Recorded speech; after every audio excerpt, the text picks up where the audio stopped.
Hello and welcome to the Darby Creek Diaries. I'm Gail Thompson and thrilled to be here as part of a Lawn Fawn Fans Hop sponsored by Not Too Shabby. They're giving away a gift certificate.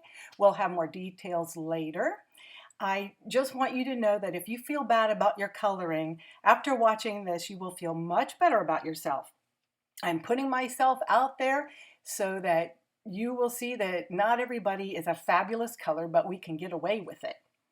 Today I'm doing my first Slimline card, and if you have the dies it's a lot easier, but they're 8.5 by 3.5 cards that fit in a legal size envelope. But the first thing I did was I got a Trinity stamps die set, which is the way to go.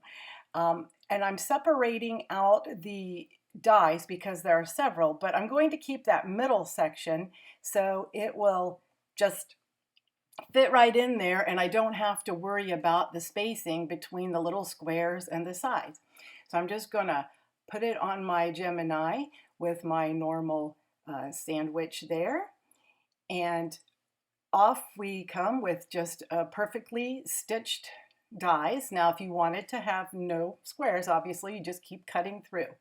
And I layered it on a piece of black cardstock and a piece of white, all with stitched edges. And I'm just going to use my bone folder to smooth it out and make sure everything is adhered. Many of my projects, it took a life on of its own. So I wound up having to heat emboss my cards, even though I was using pencil, because I didn't have enough colors to do Copics that blended well for the 3 colors of cars. So I'm going to do some Copic coloring and some pencils, and they do play well together as long as you heat emboss with clear or any color, I guess. But I just, and I always use my powder bag, but I just, all the dozens and dozens of markers, I can't believe I didn't have a 3 marker blend of them that I really liked. So I bought some pencils, and I'm going to just use those for part of the project. We can mix and match here. It's our project. Now, for some reason, well, the camera memory died, so I don't have the heat embossing, but you've all seen it, and it's clear anyway, so it wouldn't be much to see. So here are my new pencils. I was so happy to get them. A set of 36, I thought, well, you know, that'll be a great number. Well, they still didn't have all the blends that I wanted. Not really enough grays, not really the shades of blues I wanted, but it's a really good start and you can buy those individually. And I mixed and matched them with my Prismacolor pencils because I needed the shades of gray. So I'd already done the windows in the Copics, and I wasn't going to even do anything on screen. And then when I realized I was going to use pencils, I thought, well, I'll whip out my Polychromos. But here is the Prismacolor one that I used. I don't care for Prismas much anymore because they seem to be broken even before you use them. If you sharpen them, then they usually just break off because they're very, very easy to break. But the Polychromos claim to not be. So I'm just starting with my darker color and running around the edging, and truly this isn't a coloring lesson because there are so many people that do it so much better. But I wanted to show you some little tips of how to magically improve it without a whole lot of talent. So I'm just shading in a little bit. I did use 2 different colors of pencils and I'm trying to blend it in, but as you can see, it still has pencil marks and looks kind of like, I don't know, maybe not first grade, maybe second or third. But it's important that there's a step that comes up that just is a lifesaver. I'm doing the bumper here, and I'm just doing it in a light blue. And I'm going to go around. Now with these pencils, you cannot get into the edges when you heat emboss. It's just impossible. So a lot of times, like on the hood there, you will see there's a line where I just can't get the pencil in because it's raised up. So this is the beginning of the project. And look just where all those white spaces are, and it's just got all those marks. Like other coloring, mediums, paper is the key. You have to have one with tooth that will hold the wax from the colored pencil. And you want to go lightly and build up layers, because once there's no more tooth, you can't lay down any more color. And it just, you're done. But there is a tool that will save your life, and it is called Gamsol. And I put it in one of the Ranger alcohol ink blending pens. That was on Jennifer McGuire's suggestion, and it's a great suggestion. It's meant for alcohol ink blending, but hey. Now see how it's gliding over and blending and smoothing out the pencil? And I can get into those little nooks and crannies that I couldn't before. And it just makes a world of difference. Now there are blending pencils, and I've used those too, but I truly think that Gamsol's the way to go, and I would never color without it. Not that I color a bunch, and you'll probably never see me color on camera again, but for this, I just wanted to show you, and you do want to clean it off. It doesn't hurt to change colors.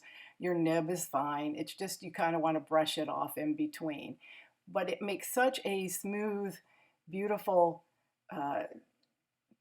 it just makes everything so nice and even and blended. Now, you can still add pencil on top of this, but it's, usually not necessary. So look how much nicer that looks. I did all of the cars, and I'm putting them back in their spots. I used my scan and cut. I'm really trying to use that more. And now I'm just putting the sentiments, I'm attaching them to the car. I thought that would be different. I think this is a fun little birthday card for a boy, and I have a nephew, a great nephew that I plan to give this to. And since I'm not sure I'm getting it in the right place, I'm stamping it first on a piece of acetate. Now this just happens to be lined acetate that Simon Says Stamp has, but you don't really even need the lines because I didn't use them. So I made sure that they were in the spots I wanted it to be, and then I'm inking it up again, and this is the Altenew Obsidian Black ink, and you don't want to push too hard on your letters because they'll get smushy. I wanted to add a little bit of thickness to these cars, but I wasn't going to pop them up. I didn't really think they needed to be. The card I used very thick.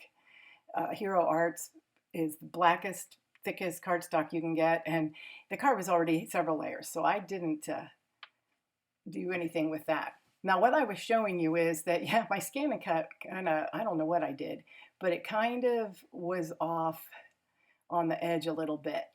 But that's okay because I use a Memento Tuxedo black marker and go around the edges anyway, so I just filled that part in and nobody will know. And I think it just looks much more finished to not have the white showing around the edges. So I do that to all of my die cut pieces. And sometimes I do it with the color of ink that's on it. And sometimes I do it in black. It just depends on what it is. So I spend a little bit of time. You want to try to color from the back. That way if the marker slips, you're not, and ask me how I know, you're not marking up the front. So it takes a little bit of time, but it's worth it. Now I'm just going to put the little sentiment up on the, now this is supposed to look like a red stoplight. I'm not sure that it does, but it's supposed to. And I'm putting a little birthday sentiment on the edges there. And so I got out my full-size Misty and then realized that that little acetate wasn't going to do me any good. So I'm just kind of eyeballing it. You know, this is, like Jennifer McGuire says, this is handmade, not Hallmark. And I'm fine with it. But I'm just counting out, there are little stitches around it, so I just counted it out, and there were 4 on each side. I'm a little obsessive compulsive, but not enough to measure. And now I'm just going to ink it up and put make sure I've got it in there. And there we go, just lightly pressing down. Especially with these skinny letters, they do tend to kind of splat out if you push too hard. I wound up adding an apostrophe or an exclamation mark later. Now see, I have the green, yellow, and red to look kind of like a stop sign. Here's my finished card. I thought it looked kind of bland, so I added some stars, just with some yellow, the lemonade distress oxides. And I put a lot of sparkle on there with my Nuvo crystal pen.